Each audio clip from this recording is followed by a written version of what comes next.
Good morning and welcome to the Forum at St. Bart's, where each week we explore issues at the intersection of faith and the modern world. I'm Peter Thompson, the Associate Rector for Formation and Liturgy here. Today, I'll be talking with Tyler Sitt, who is the church planter and pastor of New City Church in Minneapolis, Minnesota. He is also the author of the new book, Staying Awake, The Gospel for Changemakers, which Barbara Brown Taylor called so bursting with energy for spirit-led justice that it makes me want a do-over at being Christian, which is, I have to say, high praise. When she said that I was like, I'll take it. Yeah. Yep. Deal. Yep. Yeah. Very grateful for Barbara Brown Taylor.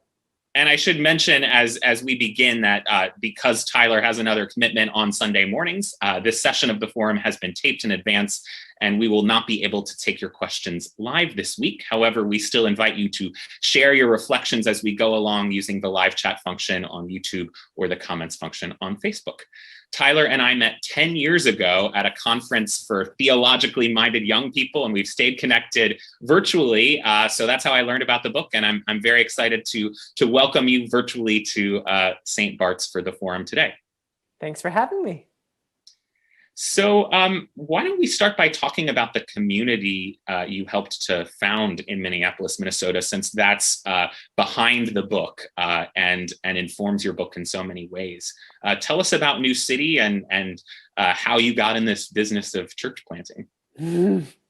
So New City Church is a multiracial church. The racial dynamics of New City match the racial demographics of the city of Minneapolis almost to the percentage point.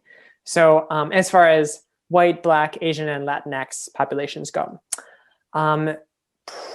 it's a super queer church, like probably like 50% and rising of LGBTQ plus folks. 40% of our church doesn't actively identify as Christian. So there's a lot of folks who have been like burned out and abused by the church, or literally didn't grow up with any type of Christian formation. And also the New City is mostly millennials and Gen Z. So we lean into those age dynamics while also not being exclusive to folks. Like we have folks from all generations, but it really is heavily like 20s and 30s. That is fascinating. I find specifically really interesting that 40% of your community doesn't identify as Christian. What is that like to be a Christian community that has so many folks that don't identify as Christian? It's such a privilege. Like, honestly, I think that every preacher should have an atheist that they're accountable to because it's, the non-Christian folks, maybe, are you familiar with the phrase like, show your receipts? Like the non-Christian folks are like, show your receipts. Like if you're going to claim that God is all powerful, like show your receipts. If you're going to claim that the Bible is an authority, like show me why I should believe that. If show me why being a Christian is better than not being a Christian. Like I could sleep in on Sunday mornings. Like show the receipts to the claims that you're actually making. And that challenge has been such a great development for me as a preacher and also for the community.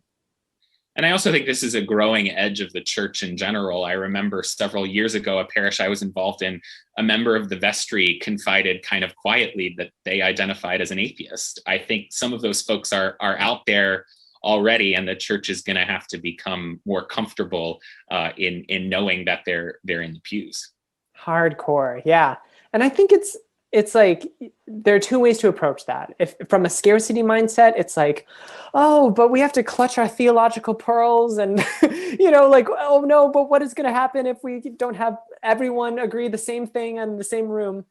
But from an abundance mindset, it's like, what a privilege it is to be able to be with people who can like sharpen us and change us and develop us and grow us. And honestly, like what a privilege that someone who doesn't believe the Christian story is showing up to this church that is being pretty Jesus-y. Like we read the Bible, I preach about Jesus all the time, I preach about salvation all the time, and they're still sticking around. And that really is like a privilege to me. So you have kind of the folks that a lot of mainline churches are looking for. You have a really diverse group of folks. It's a young group of folks. and yet I believe you're aligned with the United Methodist Church, kind of more traditional mainline denomination. What kind of tensions have arisen in that kind of relationship? Yeah. So I'm a United Methodist pastor, and the United Methodist pastor doesn't according to the Book of Discipline, doesn't ordain gay people. And here I am. So there's that. And certainly like the New City Church, being a United Methodist church, has been about like certainly the Wesleyan theology is resonant with folks. When I talk about grace, like that's a huge power chord for New City. But I think that a lot of the young folks at New City have a really hard time with the concept of an institution that large, because it's hard to see how an institution that large couldn't also be deeply corrupt. So I think like navigating that is trying to say like, hey, like Christianity started out as a movement, not as an institution. The United Methodist Church started out as a movement, not an institution. And like Christians are movement people, and we live as movement people. And the institution is simply built up at its best to try to support the movement. It makes me think about in the book of Acts, before the word Christian was really like a formalized, popularized term, people just said, these are people of the way. We're a part of people of the way. And I think that at its best, a denomination can support people of the way as they continue on the way. At its worst, it can just replicate the same harm of racist and homophobic and transphobic damages that the empire has already put into the world. But I believe that right now we are in a very exciting turning point in all denominations and in American Christianity. And it's kind of like whoever continues on the way and continues to create community around the gospel is going to define probably the next 500 years of what Christianity is going to look like in America. What does a place like New City have to teach the rest of the kind of liberal mainline Protestant church about being church? What are some of the things that you're doing right that we can learn from? Oh, I don't know if we're doing it right, but I do think that it's worth noting, like a church like New City is possible. Like just out of the get-go, like there's all of these naysayers all the time. I heard tons of naysayers as I was planting a church, like, building a multiracial church in this climate is tough. Young people don't want to go to church anymore. Young people don't want to financially support a church anymore. There's no way it's going to happen. No way, no way. And it's like, well, here's at least one example of how that happened. Like it happened once. And if God can do it once, then why couldn't God do it more? So I just think that it's worth expanding kind of like our imagination of what is possible and naming like, hey, we're not saying that creating like new and innovative church is easy, and we're not saying that it's 100% foolproof. Like there is going to be a certain like failure rate. However, like it is possible for us to lean into a new age of Christianity, to a new world of Christianity, and we really sell ourselves short if we don't recognize that. There's a lot of hand-wringing in the Episcopal Church and the Methodist Church and in so many contexts about young people in the church. How do we get millennials into the church? And increasingly, how do we get folks from Gen Z in the church? Are there any secrets? TikTok church, just kidding. No, I know people who are doing TikTok church. God bless them. Clubhouse, like all these platforms are coming out, like, new social media platforms once a year. I would say a couple of things. So one of them is New City Church never set out to be like, we're a young adult church, we're a millennial church, we're a Gen Z. Like we never said any age specific things about us at all. We allowed our hiring practices to center marginalized voices and to center folks who are newer to the church. And we preached according to, and I say we because like I preach at New City, but we have a preaching team, preach to the deeply felt needs of young people. So it's like when Jamar Clark and that's the opening of my book, like when Jamar Clark was murdered in 2015, we were preaching on Jamar Clark that Sunday. Like we were like, we have a quick turnaround time with our preaching. And I think that's really important for all people, but for young people to see, because whenever a current event happens, I mean, you know this, like we expect there to be like a huge rush of media and response, like basically instantaneously. So if the church waits 2 weeks, 3 weeks, a couple months to respond to something that's important to young people, that's already gone. Like that's already old news. And like the next terrible crisis happened and we need a response to that. So I do think that there's like some like nimbleness and responsiveness that's like, we are showing that we are prophetically responding to this right now. That's huge. And second, just allowing what is most important to folks to set the agenda for the church. Like I set my sermon series by putting out polls to folks like, what is keeping you up at night? What are you dreaming about? What would you love to see a sermon series about? And what sermon series would you invite your friend to? And then I create my sermons off of that and our studies off of that, our Bible studies off of that. Because ultimately, like, I think we need to shift from the church having like a preset catechism or curriculum that's like, this is what you got to go through to be a Christian, and kind of shift to a more nimble, like priestly, prophetic naming of like, we are interpreting what is going on in real time and how God's resurrection is moving through that. And we'll teach by walking, like we'll teach by experiencing instead of kind of having a preset curriculum.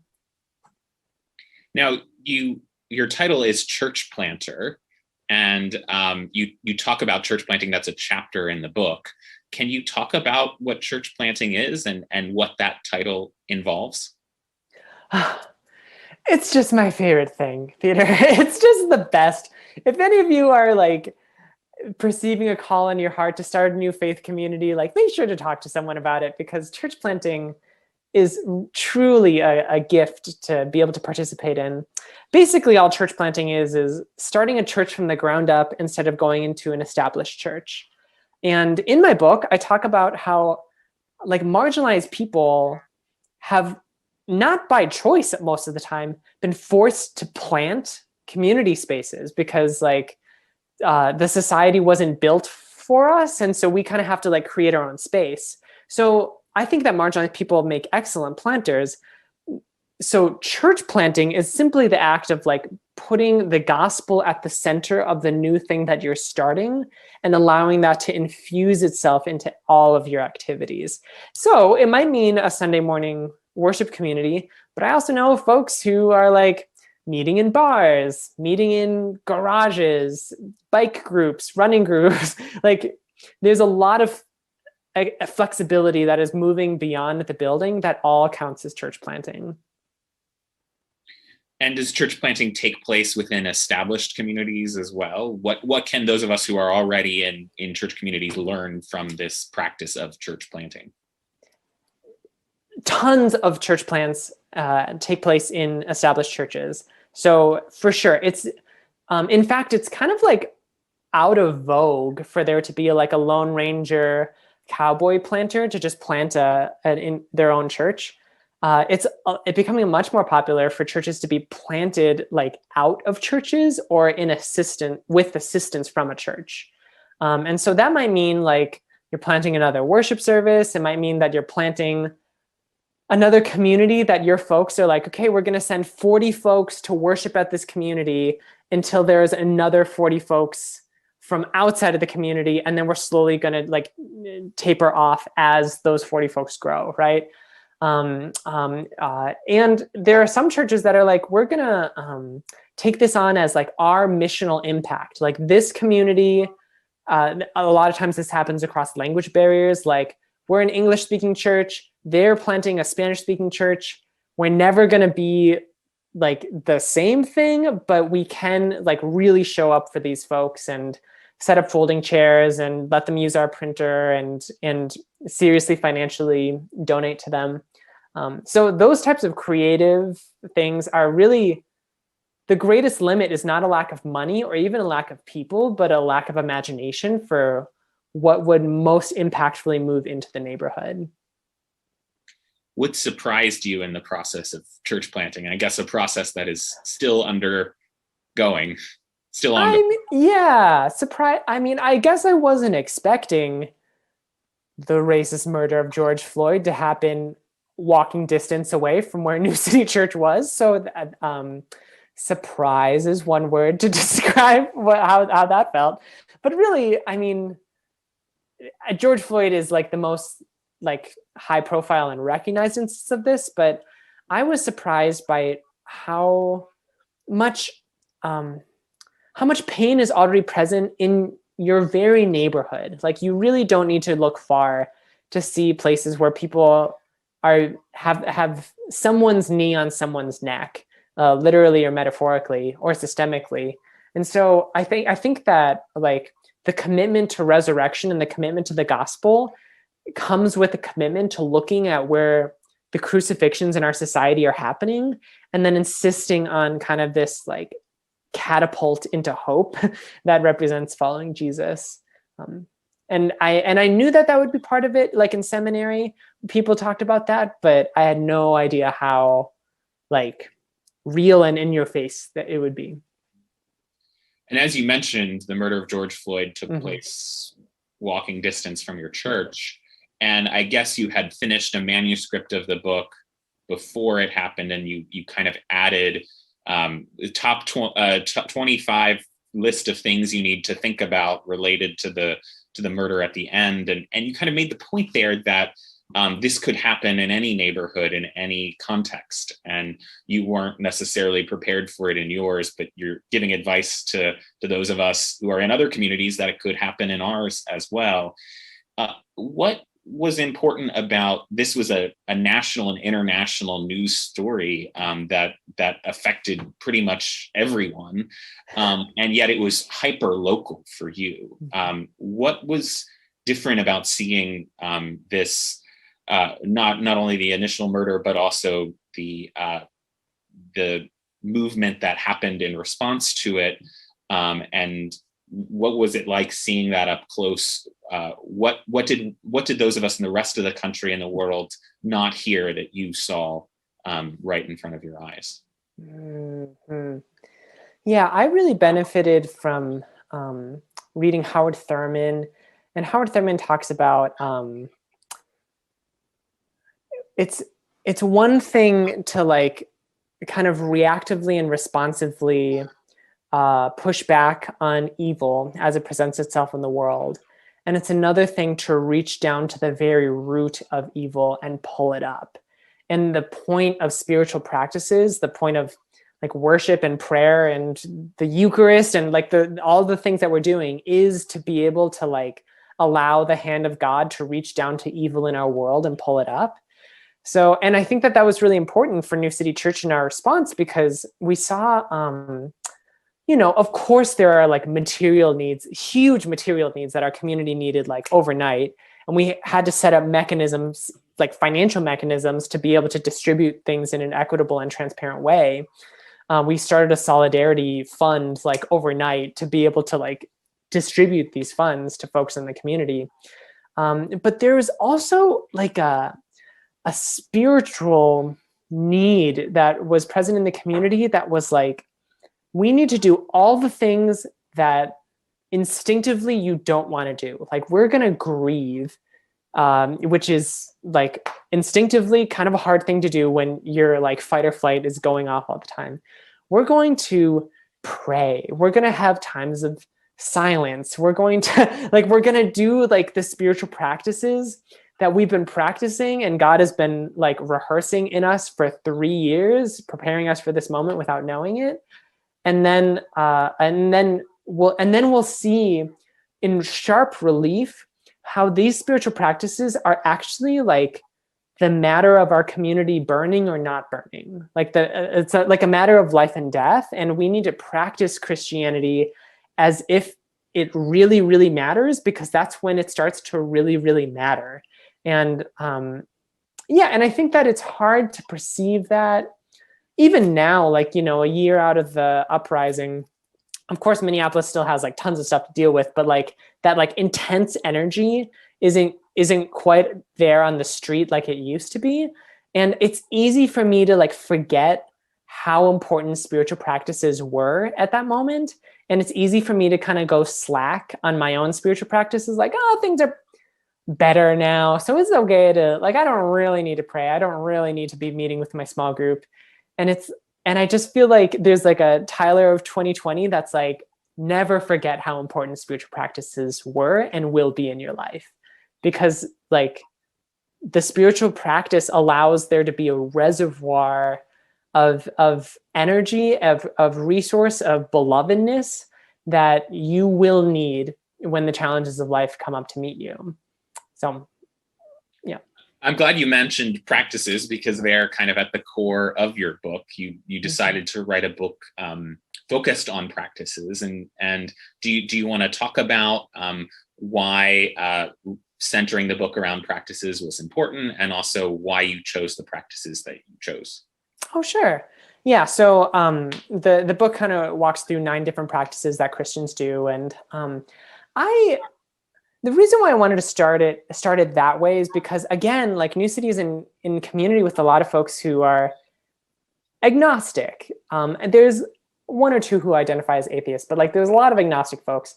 And I was trying to find books that kind of were like intros to Christianity that I could give to these folks that would like kind of be a walkthrough of like, okay, what do Christians believe? And a lot of those books had like theological categories for chapters. It was like chapter 1, God, chapter 2, the cross, chapter 3, the church. And I'm just like yawning as I'm like thinking about this table of contents, because it's like, no one who isn't familiar with the church is going to care about that type of argumentation or that type of like story being laid out. And it's so much more like concrete and tactile and transformative to look at like, okay, so what are the rhythms that Christians have in their lives that they allow to like shape themselves? And so it's like, I'll talk about worship. And then in talking about worship, that's when I talk about God. I'll talk about centering marginalized voices. And in talking about centering marginalized voices, I'll talk about evil, because Christians like have always been informed by practices. Like Jesus told us to celebrate the Eucharist or to wash people's feet way more often than Jesus told us like seminary lectures. So shifting towards practice, I think, was really important. And the very first practice you talk about is worship. I wonder what worship looks like at New City, and how you talk a little bit about the kind of process of putting worship together. For Episcopalians, you know, we like our structure and tradition, and we have our common prayer and the whole bit. But I wonder, in this kind of emerging type of community, what does the practice of putting worship together look like? Yeah. And by the way, I just want to say up front to my Episcopal friends, like or Episcopalian friends, I am super not opposed to like a very structured liturgy or a very like ritualistic liturgy. I don't know if that's an offensive word. For a very like, you know, like there's like a book and then you go through the book. Like I'm not opposed to that at all. And a lot of church planters are, but I think that the bigger variable for whether a church plant lands is if the community can feel like they have ownership of it. Like, this is our work. This is the work of the people and we're doing it. And if the leadership believes that the liturgy will actually change things, like will actually transform people. And because I think that the vibe of the room is so determined by like, if the person leading it is saying like, okay, now we're actually going to listen to God and expect God to respond. We're actually going to read this story and expect this story to matter to your life. Then if it's like, well, this is what my grandpa did, and this is what my dad did, and so now I'm doing it, kind of vibes. The other thing I wanted to say about that is the reason why worship is the first chapter of the book is because New City has a lot of social justice advocates, teachers, social workers, community organizers, like all of those types. And I think sometimes that population of people is like, I can totally get on board with Christianity if we're talking about the Beatitudes, centering marginalized voices, like making a difference in the world, even like kingdom of God language, cool. And it always leaves worship out. And a mistake that a lot of progressive church plants make is like kind of soft pitching worship. Like, oh, you don't, like we have worship, you don't have to go to it if you don't want to. But we also have this amazing Wednesday sandwich distribution. So I wanted to start with worship to be like, hey, worship is actually a cornerstone practice of Christianity. And that's not just, again, because of like tradition, that's because there's like a practical survival based like advantage that worship gives us when we show up to the world. And we need worship to be really good. And we need worship to be something that people really lean into and be transformed by. So for New City, it's like we do a lot of container creation because we're such a diverse community. We do like every worship service, we're like, hey, if you identify as white, like here's some ways that we're expecting you to show up to this space to contribute to the anti-racist ethos of New City. Or if you identify as straight or identify as a male, like we kind of go through privilege and power. And then pretty streamlined song, Lectio Divina of scripture, sermon, sacred witnessing, which is like people talking to each other, or depending on what era of New City's history you look at, we pass a mic and do town hall style responses to the sermon, or people go to like pairs or threes to kind of talk about the sermon. Offering more worship and more worship music, and then benediction. So another one of the practices you talk about, I believe it's the second practice, is prayer. And I'm wondering how you advise members of your community to pray. Oh, don't you love prayer? I'm like obsessed with prayer. And it's amazing to me how little attention prayer gets, even from Christians, really. Like we all say that we should do it. And whenever we do it, we kind of like fold our hands and then say words. But like folding your hands and saying words isn't prayer. Folding your hands and saying words are like boosts to prayer, or like guides to your prayer. But prayer is like a posture that your heart makes towards God. Like prayer is like your soul reaching out to God. And like this and the words, like all of that is an assist to that.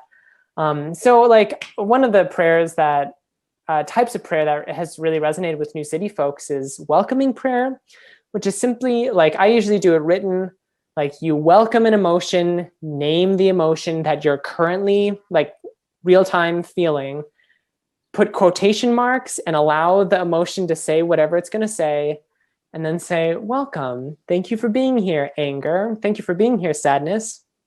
What do you think, God? And the reason why that's been helpful for New City folks is one, like even if you're not familiar with the Bible, everyone can get in touch with emotions that they're feeling.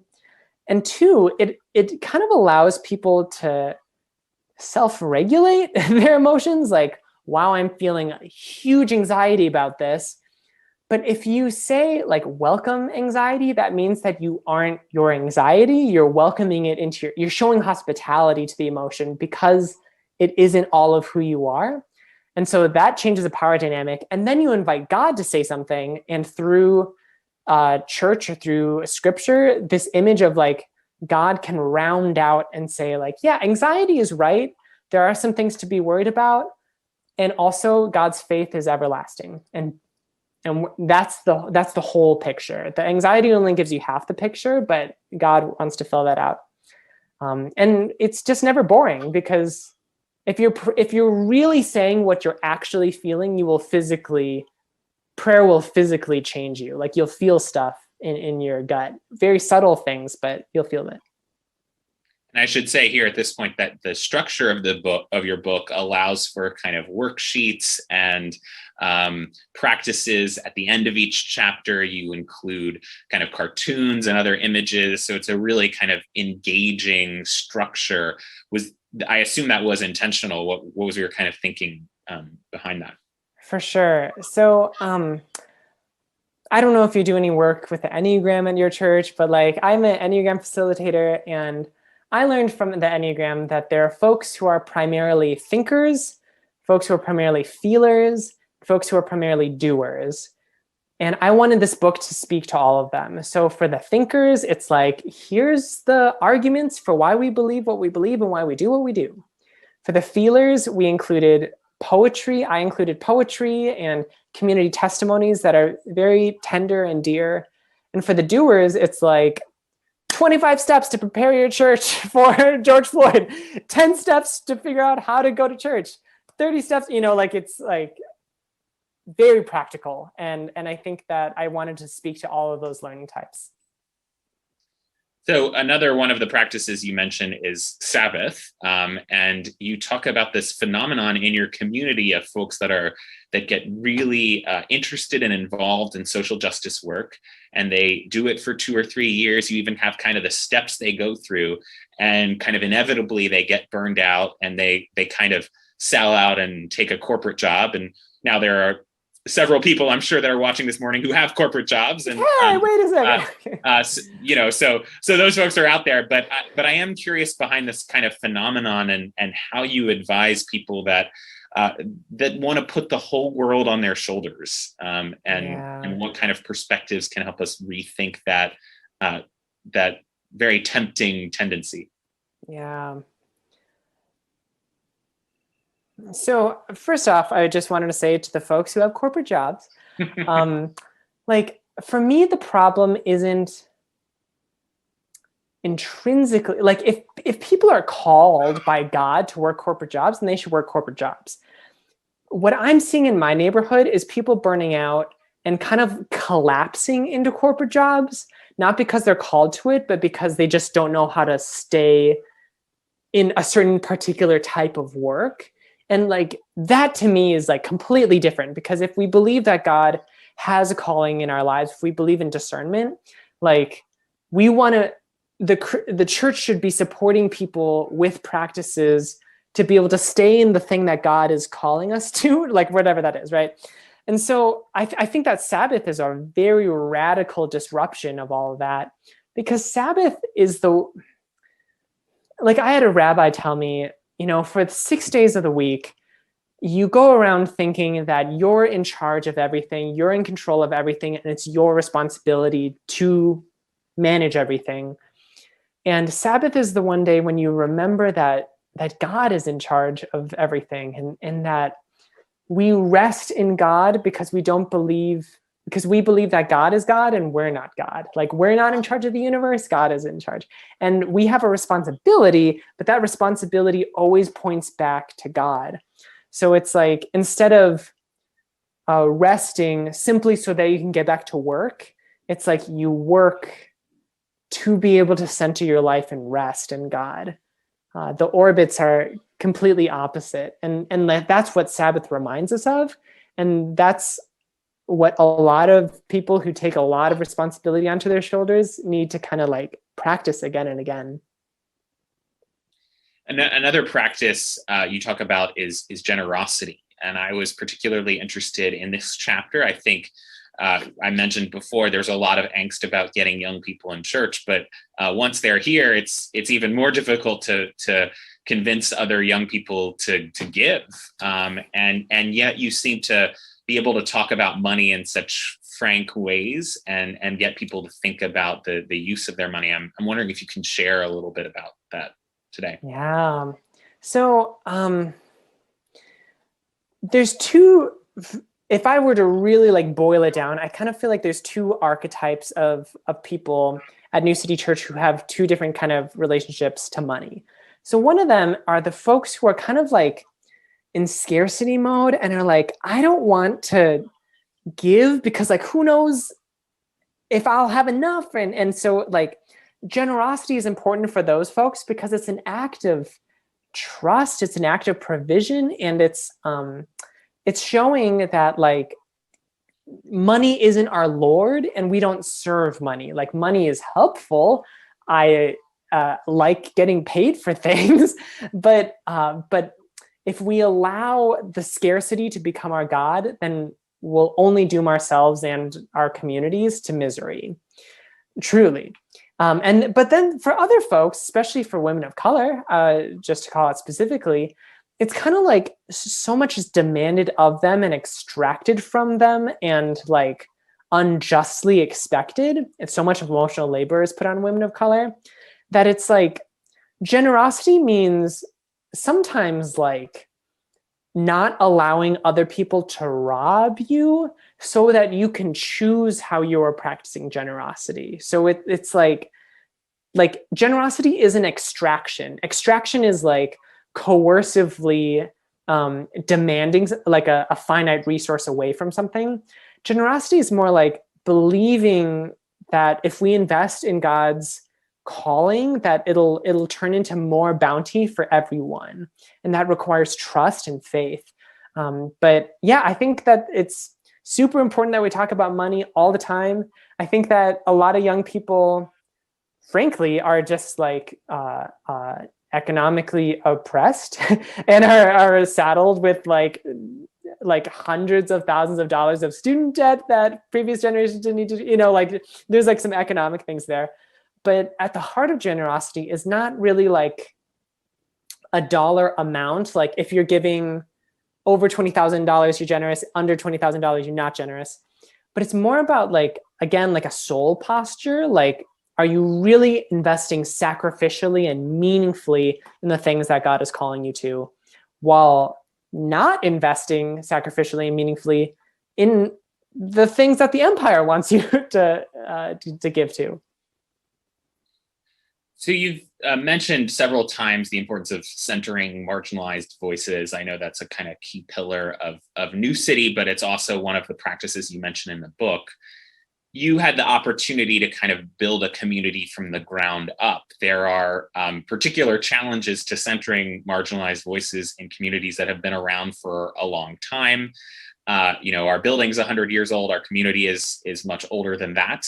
Goes back to a few years before the Civil War, and bless the Lord. Yeah, and majority like the musical Hamilton is written like about your church. Okay, that's amazing. Not quite that old. Hamilton's at one of the other Episcopal churches further downtown.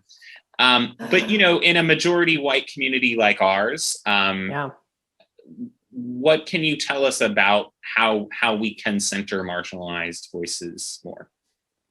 Yeah, so I think about if you're familiar with like in geometry, but also ecology, there's the idea of a fractal, where it's like the same pattern no matter how you scale it. So it's like the way that leaves branch off is the same way that trees branch off, is the same way that, like looking at fractals that way. And I think that centering marginalized voices is a fractal, as in no matter how much privilege or marginalization is present in your community, there's always an invitation to center people who are more marginalized. Case in point, there's a testimony in my book from a Black trans disabled femme who was like, I need to work on centering marginalized voices, because Siobhan is their name. Siobhan teaches prison workshop, a poetry workshop in prisons. And Siobhan was like teaching this workshop, and then they left the prison and was like, holy smokes, I have the privilege to leave prison while everyone that I just talked to does not have that privilege. So whatever identities are in my body, like there's a different type of privilege there. And so for Siobhan, centering marginalized voices means trying to listen intentionally to people who have been incarcerated or are previously incarcerated, and scale that all the way out to like communities of like lots of white folks, lots of straight folks. And it's like, first of all, even among you, like in the room, there's different power differentials among gender, among age, like among ultra wealth versus middle class wealth. Like first of all, there are power differentials there. And second of all, like all of our churches are not that far from someone being crucified in our society. And so even if centering marginalized voices means like we're paying attention to the suffering happening outside our door, and that won't look like necessarily like those populations coming to worship with us, but we can still figure out ways to be in solidarity. Like that is the work of discipleship, right? So I think being very expectant that God will move through that is important. The other thing that I wanted to mention is that a lot of times people center marginalized voices or try to center marginalized voices through charity, which is like, we got the answer, you got the problem, and we're kind of passing down you're welcome kind of vibes. And that is not centering marginalized voices. that's paternalism, that is kind of toxic charity. What centering marginalized voices means is like, we believe that God uniquely shows up in the lives of marginalized people. And unless all of society goes to the margins, we will miss out on a certain expression of the Holy Spirit that we won't see anywhere else. And if we're missing out on God, what are we doing? Like what is the whole point of anything? So going to those places is like, I believe that the Holy Spirit is alive in the lives of poor people in ways that it's not in the wealthy, in the lives of queer people, that's not in straight. Like all of these different dimensions are like altars that God is calling us to pray at. And we're really missing out if we don't. And I assume it's fair to say that there's a difference between inclusion of marginalized voices and centering marginalized voices, that you're kind of highlighting that by choosing that terminology. Yeah. And so like at New City, for example, the way I kind of think about it is like the people who are most marginalized by whatever we're talking about. So for example, if we're talking about immigration, undocumented people get to be in the center. If we're talking about homophobia, then gay people get to be in the center, right? And centering means like whoever is most marginalized gets to start, steer, and stop the conversation. So start meaning like we don't get to talk about it starting with how privileged people experience this. We're going to start the conversation with how marginalized people experience. Steer meaning like if this is going off the rails, like we give ultimate veto power, timeout power to the marginalized folks. And stop meaning like when it's time to get off, the marginalized folks will tell us. So like that level of trust, I think, has really shaped New City for the better, because it has allowed everyone to realize like this is what Jesus talked about when he talked about blessed are the poor. Blessed are the meek. Blessed are like, yeah, that was referring to centering marginalized voices. You make a distinction several times in the book between Christianity and Christendom, and I'm wondering if you can share that distinction and why that's important to the church in 2021. Yeah. Big question, I know. Well, I'm just like, I can think how much time you got, because I can think of a couple reasons why it's important to make that distinction. One, so Christianity is like following the ways of Jesus, following the gospel, living into the liberating love of God by the grace of God made available to us through the life, death, and resurrection of Jesus.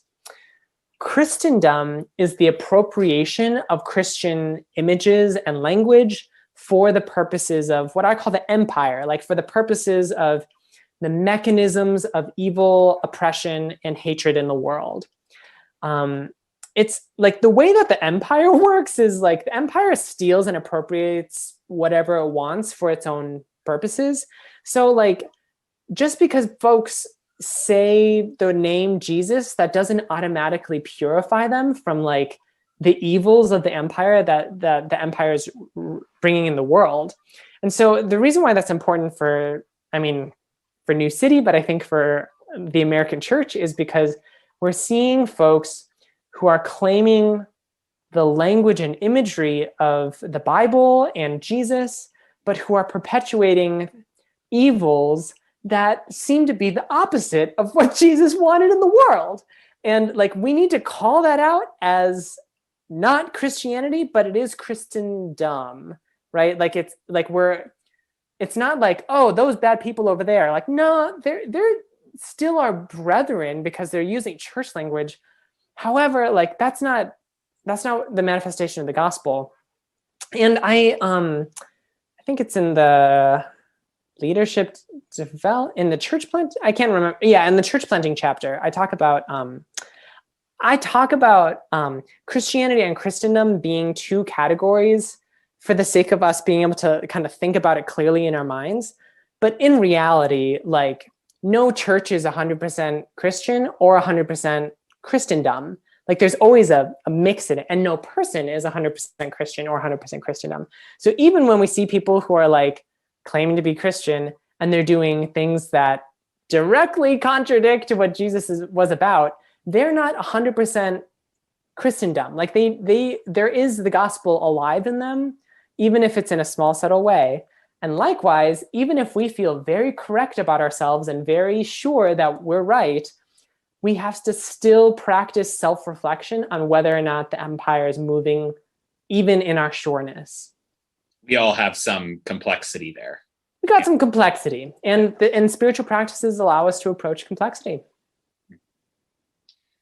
Well, we are kind of at the end of our time. I wonder if I can squeeze in one final question. Lightning round. What you see as the future of the church. It's a small question, I know, but the church writ large, what can we learn from New City and other church plants about how the Christian family is changing? Yeah, God's up to something good. And I think like we're really going to see an emergence of an expression of the gospel that like I see glimpses of at New City Church, but really it's going to be something that like in our current position, we can't even imagine. So approaching the future with the expectation and the like clear awareness of God doing something that we can't imagine is going to be the act of seeing the church into the future. Well, thank you so much, Tyler. We're definitely out of time now. Really appreciate you taking the time to be with us. Thank you all for watching. Tyler's book, again, is Staying Awake, The Gospel for Changemakers. He's also got it behind him, too. And I encourage you to pick it up. It has an endorsement from the Episcopal Church's own Barbara Brown Taylor. So thank you so much, Tyler. Thank you all for watching. If you appreciate today's conversation or any of the conversations we've recently hosted, we encourage you to give generously to St. Bart's, stbarts.org/giving. Next week at the Forum, it will be Pentecost Sunday, and we'll be welcoming Cheryl Bridges-Johns, who teaches at Pentecostal Theological Seminary in Cleveland, Tennessee, and will speak to us about the meaning of the Feast of Pentecost. We hope you'll join us then, and we hope you'll join us just now in a few minutes for worship at 11 a.m. Take care. God bless you.